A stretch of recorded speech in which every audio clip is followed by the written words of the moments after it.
Hello friend, welcome back to our channel. तो जानते हैं कुछ इंपॉर्टेंट डेट के बारे में फटाफट। तो सबसे पहले आता है treaty of peace, friendship and cooperation. तो हमने बहुत सारे treaty of peace, friendship and cooperation sign की। सबसे पहले की 1949 में भूटान के साथ, उसके बाद 1950 में नेपाल के साथ, फिर 1971 में रशिया के साथ की। तो ये कब की? हमने कोल्ड वॉर के समय की। और यहाँ पे भारत और पाकिस्तान के बीच वॉर चल रहा था, पूर्वी पाकिस्तान यानी बांग्लादेश को लेकर 1971 में। तो यहाँ पे ये 25 वर्षों के लिए हमने एक संधि की थी रूस के साथ कि रूस को भारत का साथ देना है इस तरह से। तो ये मित्रता और फ्रेंडशिप सहयोग की एक ट्रीटी थी। फिर 2000 में इंडिया और रशिया के बीच स्ट्रैटेजिक पार्टनरशिप साइन होती है। और 2010 में आपका पुतिन 2002 में भारत आते हैं, तब हमारी स्ट्रैटेजिक पार्टनरशिप समझौता साइन होता है, यानी रणनीतिक समझौता। फिर 2010 में दोबारा आते हैं, तो वहां पे हम एसपी नाम से एक दूसरा एग्रीमेंट साइन करते हैं। फिर आता है मॉस्को डिक्लेरेशन, ये आपका 2001 में साइन हुआ था, जो कि आतंकवाद को लेके था।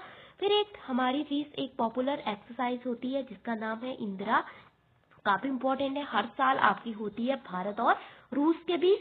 इसके अलावा 2+2 डायलॉग, जो कि दो मंत्रालय इसमें भाग लेते हैं, एक विदेश मंत्रालय, दूसरा है रक्षा मंत्रालय, यानी विदेश मंत्रालय और रक्षा मंत्रालय यानी defence ministry and external affair minister इसमें भाग लेते हैं। तो ये 2021 में हमने रशिया के साथ साइन किया था। इसके अलावा 2+2 डायलॉग हमारा यूएसए के साथ सबसे पहले साइन हुआ था 2018 में।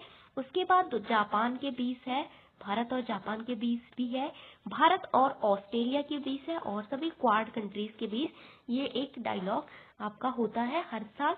तो काफी इंपॉर्टेंट है। इसके अलावा देख लेते हैं कुछ इंपॉर्टेंट और डेट।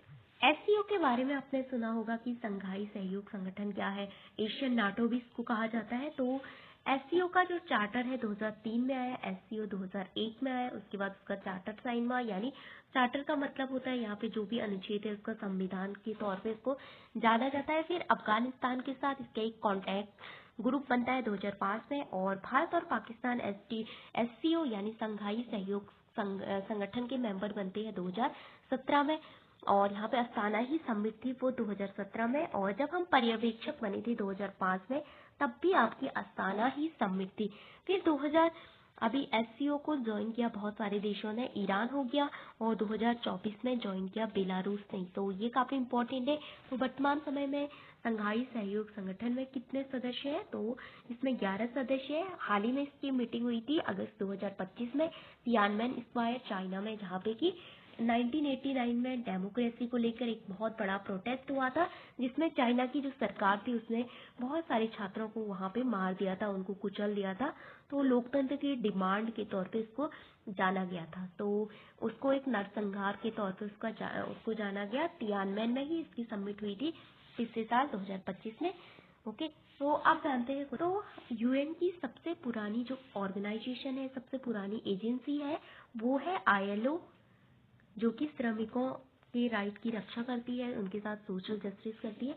इसको आपका नोबेल प्राइज दिया था 1969 में, और सबसे पुरानी ऑर्गेनाइजेशन है। इसमें 6-7 आपके लेबर के राइट को लेकर कुछ बातें कही है। इसको भारत ने भी कुछ को साइन किया है, लेकिन लास्ट के 2 को भारत ने साइन नहीं किया है। फिर आता है ब्रिटेन वुड्स समझौता होता है, कॉन्फ्रेंस होती है 1944 में। तो वहां पे उसके 2 ट्विन निकल के आते हैं। एक का नाम होता है आईएमएफ यानी इंटरनेशनल मॉनेटरी फंड यानी अंतर्राष्ट्रीय मुद्रा कोष, दूसरा है विश्व बैंक। सो ये काफी इंपॉर्टेंट है। अभी विश्व बैंक के जो सीईओ है वो भी इंडियन ओरिजिन से है, उनका नाम है आपका अजय बंगा, काफी इंपॉर्टेंट है। दूसरा है एटॉमिक एनर्जी, जो कि पीसफुल एनर्जी का उपयोग करने की बात करती है। जो भी न्यूक्लियर एनर्जी है उसकी स्थापना हुई थी ई IAEA इसको जाना गया है, 1957 में इसकी स्थापना होती है। फिर आता है आपका आसियान, 11 देश इसमें हो गई है वर्तमान समय में। तो 1967 में आपका बना था। फिर आता है इंटरनेशनल क्रिमिनल कोर्ट का बना था 2002 में। रोम संधि हुई थी आपकी 1998 में, तो उसकी स्थापना की गई थी। भारत इसका सदस्य देश नहीं है क्योंकि इंडिया ने इसको ज्वाइन नहीं किया है। इंडिया का मानना है कि हम अपने जो भी विवाद है उसको अपने ही स्तर पे अपने ही सुप्रीम कोर्ट में सुलझा सकते हैं, इसलिए हमें किसी भी बाहरी ऑर्गेनाइजेशन की जरूरत नहीं है। और इसका और आईसीजे जो कि यूएन का एक ऑर्गेनाइजेशन है, लेकिन ये यूएन का पार्ट नहीं है, आईसीजे यूएन का पार्ट है। और इन दोनों का जो हेडक्वार्टर है वो आपका हेग नीदरलैंड में स्थित है। तो काफी इंपॉर्टेंट है ये डेट। ये हमने पढ़ लिया कि इंडिया और रशिया के बीच पहली ट्रीटी ये हुई थी। फिर स्ट्रैटेजिक पार्टनरशिप एग्रीमेंट साइन होता है 2002 में। मॉस्को डिक्लेरेशन आता है आतंकवाद पे 2001 में। इंदिरा एक्सरसाइज होती है 2003 में। और 2+2 वार्ता होती है 2021 से। काफी इंपॉर्टेंट। और पंचशील एग्रीमेंट भी काफी इंपॉर्टेंट है, 1954 में भारत और चाइना के बीच शामिल हुआ था, मतलब साइन हुआ था। और इसको भारत की विदेश नीति का पहला आधार भी मानते हैं हम। तो यहाँ पे म्यूचुअल रिस्पेक्ट करने की बात कही गई थी। दोनों एक दूसरे की एकता और अखंडता का सम्मान करेंगे।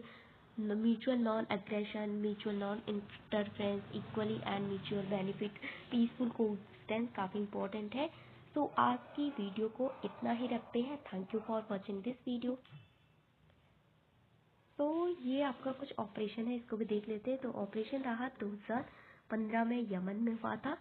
तो दूसरा आता है ऑपरेशन संकट मोचन, ये भी काफी इंपॉर्टेंट है। अब ऑपरेशन समुद्र से, तो ऑपरेशन देवी शक्ति अफगानिस्तान में हमने लॉन्च किया था, जब वहाँ पे ताइवान जो सरकार आई थी, उसके ताइवान जो ऑर्गेनाइजेशन करके आया था, उसको जब ताइवान ने इसको टेक ओवर किया था, यूएस वहां से बाहर निकला था 2021 में। ऑपरेशन गंगा यूक्रेन में भारत के द्वारा चलाया गया था। तो ये ऑपरेशन काफी इंपॉर्टेंट है। इसके अलावा बहुत सारे ऑपरेशन आपके चलाए गए थे। ओके। ऑपरेशन सिंदूर किससे रिलेटेड है? पहलगाम आतंकी हमला हुआ था, उससे संबंधित है। इसके अलावा ऑपरेशन दोस्त हो गया, ऑपरेशन अन्य ऑपरेशन मैत्री हो गया। फिर कुछ और देख लेते हैं। पहली सार्क समिट हुई थी 1986 में। और फिर आता है आसियान का framework economic operation Indian SCO. तो ये हमने रिवाइज कर दिया। Thank you for watching.